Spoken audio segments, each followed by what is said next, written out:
नमस्कार प्यारे बच्चों। तो आज की इस वीडियो में हम देखेंगे संयोजन अभिक्रिया। क्लास 10 चैप्टर फर्स्ट की अभिक्रिया है संयोजन अभिक्रिया। तो संयोजन अभिक्रिया होती क्या है, इसकी परिभाषा देखेंगे और इसको दो एग्जाम्पल से समझने का प्रयास करेंगे। तो चलिए शुरू करते हैं बिना किसी टाइम वेस्ट के। यदि आपको वीडियो अच्छा लगे तो लाइक करना, शेयर करना और चैनल को सब्सक्राइब करना न भूलना। तो चलिए शुरू करते हैं बिना किसी टाइम वेस्ट के। तो इसकी परिभाषा देखिए क्या है संयोजन अभिक्रिया। संयोजन अभिक्रिया होती क्या है, तो संयोजन अभिक्रिया ऐसी अभिक्रिया जिसमें दो या दो से अधिक, हो सकता है कि आपके पास दो विकारक हो या दो से अधिक हो, तो दो या दो से अधिक अभिकारक मिलकर एकल उत्पाद का निर्माण करते हैं, तो उसे संयोजन अभिक्रिया कहते हैं। यानी कि आपके पास हो सकता है कि दो विकारक हो सकता है दो से ज़्यादा हो, दो या दो से अधिक अभिकारक जब मिलकर एकल उत्पाद यानी कि एक ही उत्पाद का निर्माण करते हैं, उसे हम संयोजन अभिक्रिया कहते हैं। संयोजन का हम वैसे अर्थ देखें तो संयोजन का अर्थ होता है जोड़ना या जुड़ना। तो जब दो अभिकारक आपस में जुड़ते हैं, जुड़कर केवल एक उत्पाद का निर्माण करते हैं, तो उसे कहते हैं संयोजन अभिक्रिया। जैसे उदाहरण देखें, कोयले का दहन। कोयला क्या होता है, कार्बन का एक अपरूप है।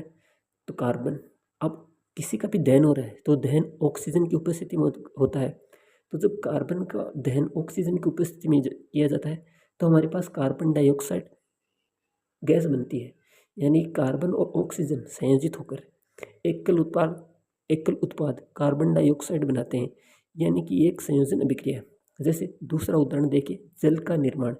जल, जब हाइड्रोजन और ऑक्सीजन गैस मिलती है, ये क्या हाइड्रोजन गैस, ये है ऑक्सीजन गैस। तो जो हाइड्रोजन और ऑक्सीजन गैस मिलती है तो यहाँ पर हमारे पास जल का निर्माण होता है। जल का सूत्र होता है H2O। अब देखिए यहाँ पर दो विकारक थे, एक था H2 यानी कि हाइड्रोजन गैस, दूसरा है ऑक्सीजन गैस यानी कि दो विकारक है और मिलकर एकल उत्पाद यानी कि जल का निर्माण कर रहे हैं। अब देखिए जो हमारी सेकंड अभिक्रिया है वो संतुलित है या नहीं है।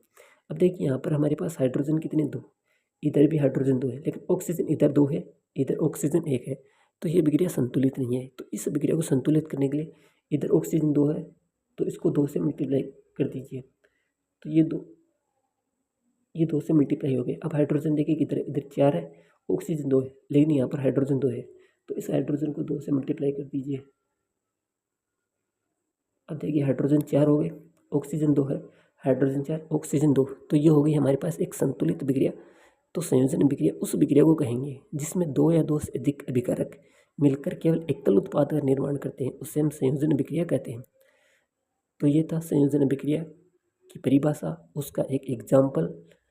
यदि आपको वीडियो अच्छा लगे तो लाइक करना, शेयर करना, और यदि आपको कहीं पे भी डाउट है तो अपना डाउट कमेंट कर सकते हैं। So thank you for watching this video.